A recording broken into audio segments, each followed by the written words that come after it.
Green garden എന്ന് പരിചയപ്പെടുത്തുന്ന ഒരു ഓർക്കിഡ് റോസിനെയാണ്. ഓർക്കിഡ് റോസ് ഇത് ഞാൻ ഓൺലൈനിൽ വാങ്ങിച്ച ഓർക്കിഡ് റോസാണ്. വാങ്ങിക്കുമ്പോൾ വളരെയേറെ നല്ല ഭംഗിയുള്ള ധാരാളം ശകരങ്ങളും പൂക്കളും മൊട്ടുകളും ഒക്കെ ഉണ്ടായിരുന്ന ഒരു ചെടിയായിരുന്നു. പക്ഷേ അത് കഴിഞ്ഞപ്പോഴത്തേക്കും ആകെ തീരെ നശിച്ചില്ലാണ്ടായിപ്പോയി. പിന്നീട് ഒരു ശകരം മാത്രമാണ് അതിലുണ്ടായിരുന്നത്. അതിൽ നിന്നും ഞാൻ രക്ഷപ്പെടുത്തി എടുത്തുകൊണ്ട് വന്ന ഒരു ഓർക്കിഡ് റോസിൻ്റെ തൈയാണിത്. അതിലിപ്പം 2 മുട്ട് വന്ന് പൂവും വന്നിട്ടുണ്ട്. ഇതെൻ്റെ പീച്ച് റോസാണ്.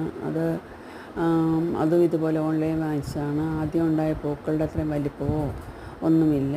പിന്നെ അതിൻ്റെ പരിചരണക്കുറവ് കൊണ്ടായിരിക്കാം എനിക്ക് കുറച്ച് ദിവസത്തിന് ശ്രദ്ധിക്കാൻ പറ്റിയില്ല. അതിൻ്റെ പൂക്കളെല്ലാം തീരെ ചെറുതായി പോവുകയും ഇലകൾ പുഴു തിന്ന് നശിക്കുകയും ചെയ്തിട്ടുണ്ട്. എല്ലാവർക്കും ഈ വീഡിയോ ഇഷ്ടപ്പെട്ടു എന്നുണ്ടെങ്കിൽ ലൈക്ക് ചെയ്യുക, സബ്സ്ക്രൈബ് ചെയ്യുക.